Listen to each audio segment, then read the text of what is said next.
Hello, good morning. Sino to? Taga saan ka? Hiniling ko ito na Antipolo. From Antipolo. Ano ulit ang pangalan mo, be? Si Rain po. Rain. Share lang po ako. Tama ba, Rain, pangalan mo? Oo, sige. Sabi ko nga eh. Ano ulit pangalan mo ka, Vibes? Opo. Opo. Opo. Oh, sige. Si Opo. Si Opo Teka, mula... yung sinasabi niya na ano ulit? Ano ulit pangalan mo, baby? Rain po. Rain! Rain nga. Oh, Rain. Rain ng Antipolo. O sige, gawa naman yan. Share mo. I-share mo na.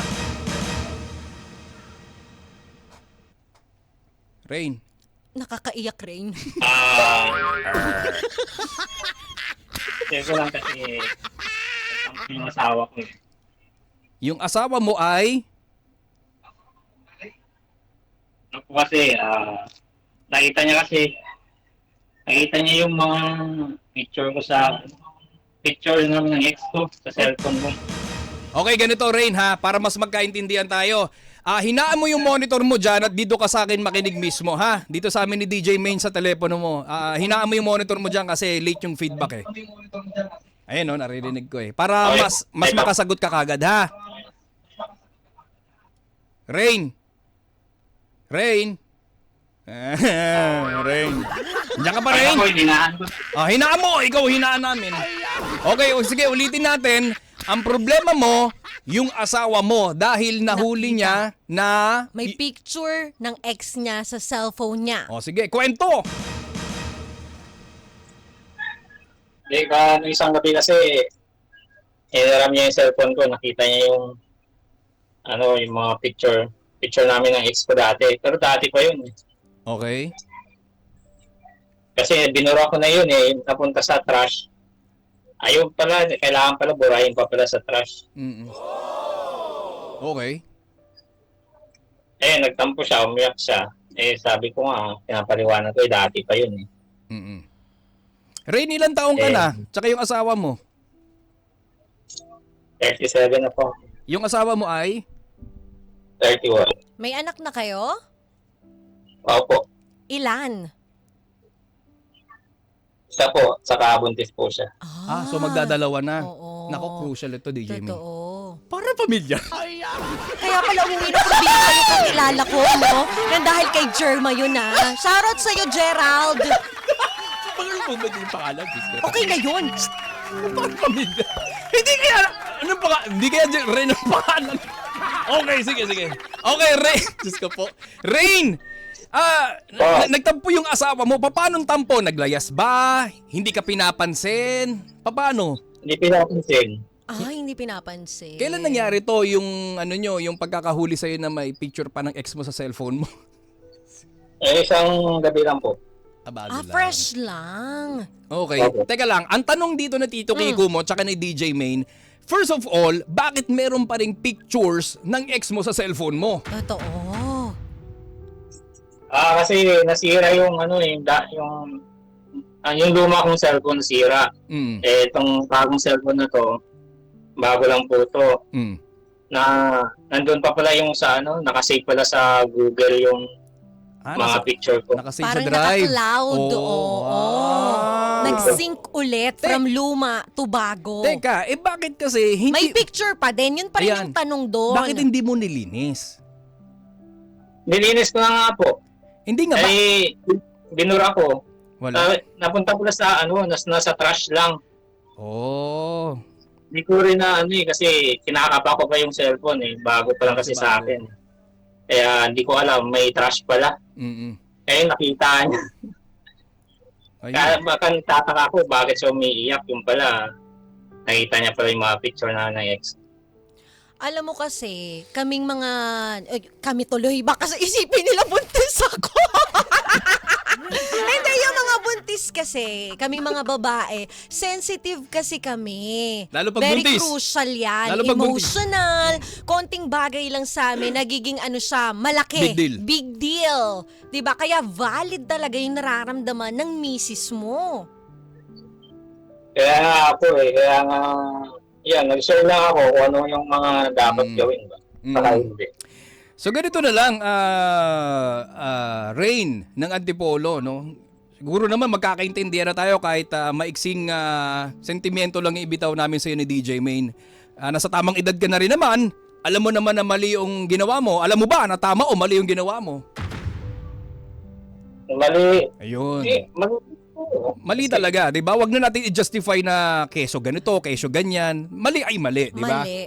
At saka hindi isipin mo, meron na kayong dalawang Magdadalawa anak, na. magdadalawa na. Ibig sabihin yung picture na yun, matagal nang nasayo. Correct. Dapat bago pa pumasok itong misis mo sa buhay mo, wala na yung ex mo, kaya nga siya ex eh.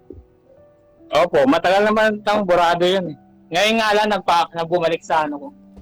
Ganito yan eh. Ganito, nililito mo kami, Rain eh. Kasi ganito. Ano ba kaming cellphone, Diba? Rain? Ganito ha, tatapatin ka na namin, dediretsuin natin to para ayaw ka naming i-sugarcoat eh. Kasi ang mali para sa amin ay mananatiling mali. At hindi yan maitatama pag hindi mo talaga tinama, Rain. Ganito, bilang isang 37 years old na isang pamilyado at magiging dalawa ng anak mo, di ba? Alam mo naman na mali na magsasave ka pa ng picture ng ex mo. From the very start, bago man o luma ang cellphone mo, dapat malinis na yan. Totoo. Di ba? Wag mo kaming sasabihin na hindi bago lang kasi yung cellphone mo. Kalokohan yun eh. Bilang isang lalaki na may paninindigan at merong di ba? Panindigan mo kung ano yung tama. Dapat alam mo naman kung ano yung makakasakit sa hindi sa misis mo. Lalong-lalo, di ba, buntis. Buntis. Magdadalawa ng anak nyo. So sa magdadalawang anak nyo na, dapat, di ba, ano ka na, kalkulado mo na yung asawa mo eh. Oo. Tsaka siya na yung sentro ng buhay mo. Wala nang dapat na kahit anong trace ng nakaraan. Kasi paano kayo uusad kung hindi mo kakalimutan yung anino na nakaraan? Okay na yun eh. Tapos na yun. X ay X. Di ba? Baka naman siguro sa isip mo, aminin mo rin bilang lalaki. Lalaki rin naman tong kausap mo. Gusto mo ng souvenir, no? Hindi po. Yes! Yung totoo, mamatay? Opo, ayun. Yes. Sigurado ka ha? Nagano lang talaga. Binura ko na yung dati kasi nasa lumang cellphone ko yun. Nakasave lang talaga yun sa Google. Kaya nung bago na yung cellphone, bumalik lahat ulit.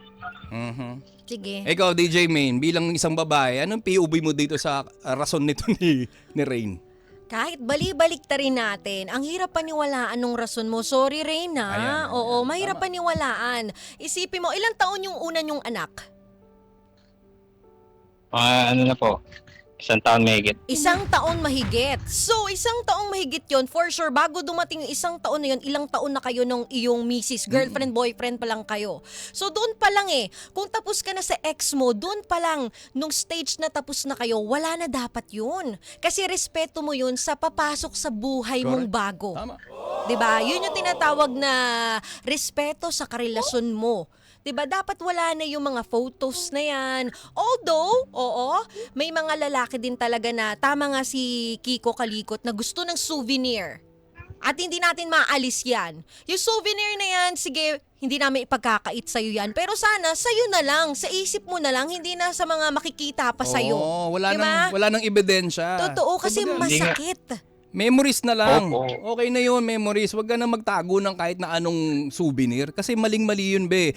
Siguro naman, sa part mo, kapag sa'yo ginawa yan ng partner mo, antimano masasaktan ka, Kahit diba? anong reason pa ang sabihin sa'yo, I'm sure, hindi mo tatanggapin. Correct. Ano, sabay pa kami.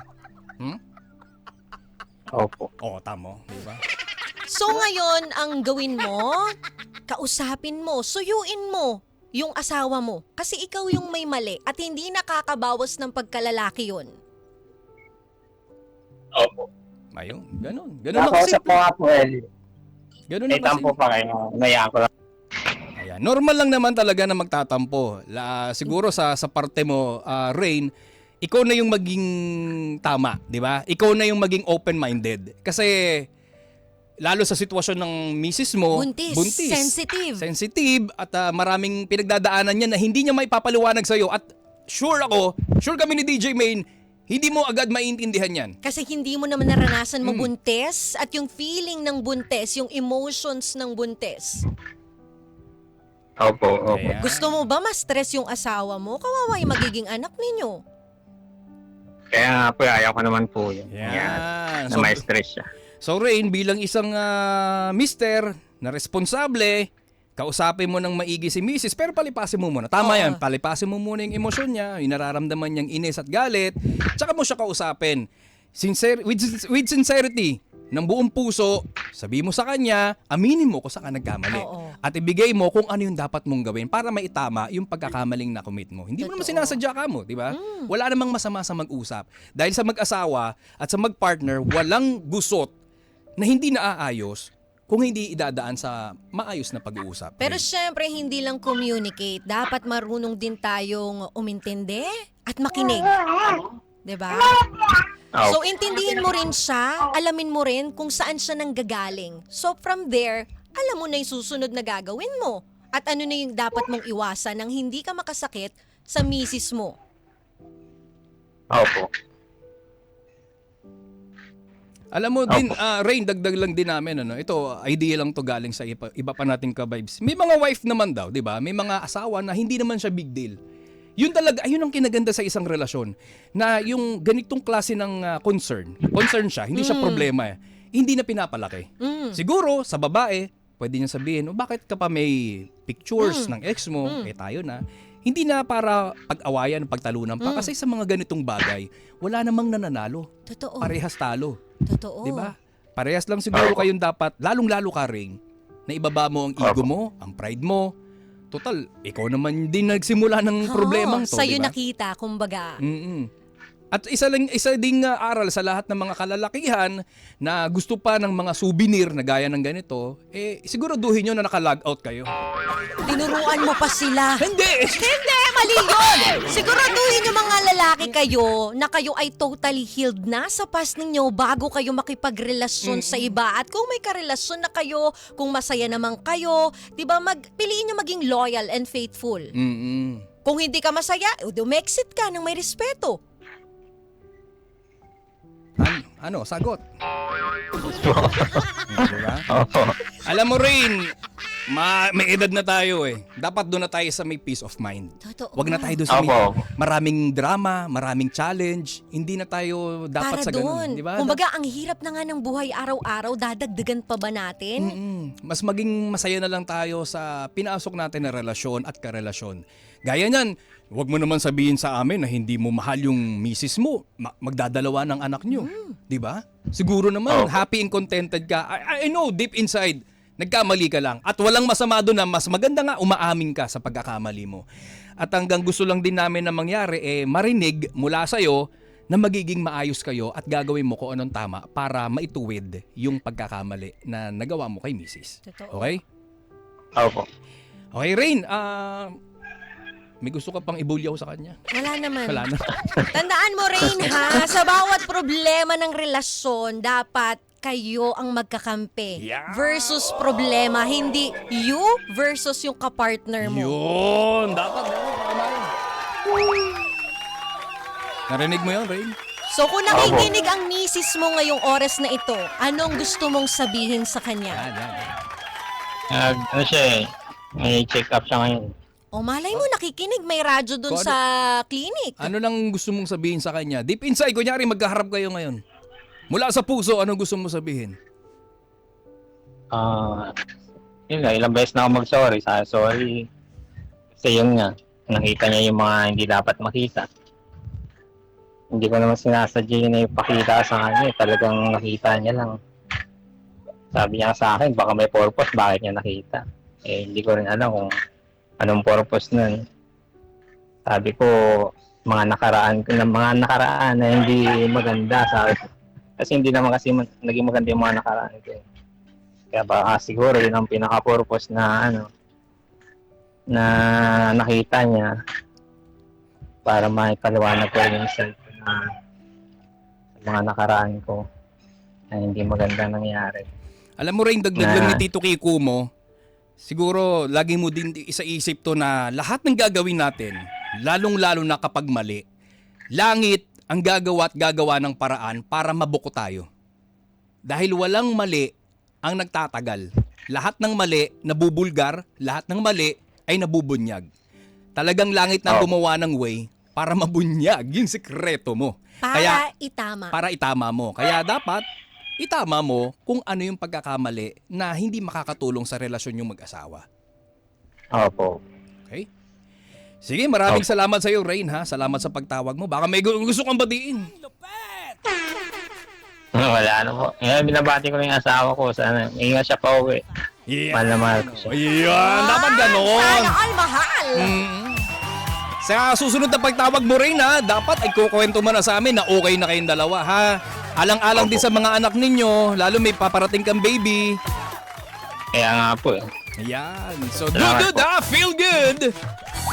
Thank you, Rain. Salamat, Rain, ng Antipolo. Salamat po, salamat. Thank you. Mga ka-vibes, si Rain ng Antipolo.